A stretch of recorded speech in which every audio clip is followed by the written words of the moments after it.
one huge, huge mistake that people make when it comes to inner work, because we're looking at the wrong thing. And this is how we become inner workaholics. This is why we go into that spiral of, I need to fix myself. There's always more to be done.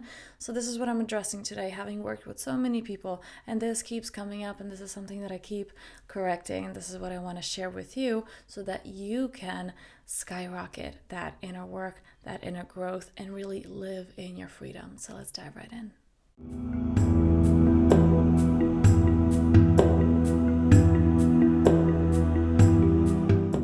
Alright, this video was inspired by several sessions that I had with clients, and every single one of them, and those are people who've actually done the work. Those are people who have worked with coaches before, have worked with healers before, and they still ask this question, which I want to bring in here today because this is what's keeping us stagnant. The question when we're feeling anxiety, maybe we're feeling a particular thought or a particular trigger is coming up, and the question that the mind, the thinking mind, takes you to, the question that gets you stuck. Do you know what that is? Why? Why? Where's that coming from? And what do we do with that instead? Now, this is not to neglect, the past and understanding it and going into it. And I actually recently had a client with whom they were in this place their whole childhood of, it's not safe for me to express myself. It's not safe for me to have my voice. So they are in this point in their path where they just want to express it. They want to create those stories. They want to have those, this and this wasn't right in childhood and this and this and that. And that has the right to be. That expression has the right to be. However, not to get lost in that is so, so, so important, because this is how we become an inner workaholic. Your past, listen to me here, your past is created from the present moment. Okay, again, your past is created from the present, from right now. Think of it. You are, let's say, upset with your parents, and your mind will start creating stories of, they were never there for me. I was 5 and I had a baseball game. They never showed up to that. And then again when I was 10. And they never listened to me and they never heard me. But then your parents give you something amazing. Maybe they give you a house or like $1 million. And you're like, oh my God, they were always there for me. They had their shortcomings, but overall, they were the best. And I remember when they gave me that amazing birthday gift, that was the absolute best. They were always such good parents. The past and how you remember it and the stories that you create around it depend on right now. It depends on your state right now and your belief systems right now. From your current experience, that is the filter through which you not only see the past, through which you create the past. Because another part of this is that you can have one event, one occurrence, and several different people were part of this experience, okay? But if you ask them, even, a week later, not to mention, like years later, every single one of these people will have a different interpretation of what happened. So who's to say what's true? There is no truth.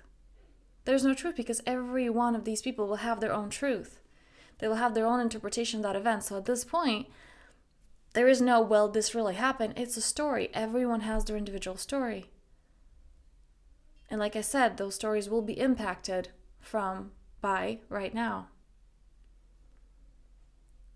And so, yes, it has the right to be when we want to express ourselves, where our mind wants to go into why and understand.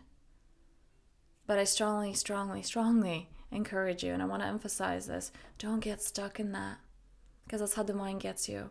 That's how you become that inner workaholic. It will keep creating stories to back up the limitations that you are currently in the present moment believing in. And if you go deep enough, those limitations don't even exist. Because in the present moment, when we're in the deep, deep state of presence, there's nothing. There are no stories, there are no likes, there are no dislikes. It's just that isness. So when we have triggers coming up, when we have things coming up to the surface, the question to ask is not why. Like I said, there is a time in the journey, but we're diving deeper here in this video. The question is not why. The question is what? What is coming up? And how? How can I be for that which is coming up? Can I actually allow it to expand? Can I not hide away from that trigger? Can I not put up walls against it? Like, okay, well, I have to protect myself to make sure I never feel this way again. But instead, just allowing that energy to move through you. It's just energy. It's flowing through you. Allowing that to expand and see how it dissolves once you allow it to expand. Most people are afraid of this because we believe that if I really open up to it, it's going to eat me up. This is who I'm going to be permanently, and it's not so. It's just something moving through you. You are the sky, and everything that's coming up are just clouds. So allow it to pass by, not associating with it, not getting lost in it. Remembering from that observer place who you really are. And so when the mind goes into the triggers, why did that happen? Understanding, first of all, it's not the reason that you think it is, it's the reason underneath that. And even there, the why doesn't matter. Just what are you feeling, and can you allow it to be? So on this note, I would love to hear down below, what are you hearing me say? If you're new here, go ahead and subscribe. If you know someone who can benefit from this, who are going into the inner workaholic spiral, send them this video. Because it's important to get out of that, because we're coming out of this hamster wheel of, right, I gotta do, and go. And then we get to another hamster wheel that is inner work and personal development, and we're on a go, and I'm gonna be happy when I fix myself, and there's more fixing to do. And it's just not so. It can be as simple as experiencing wholeness. It can be as simple as coming in to your essence right here, right now. And on this note, I am wishing you such a powerful day.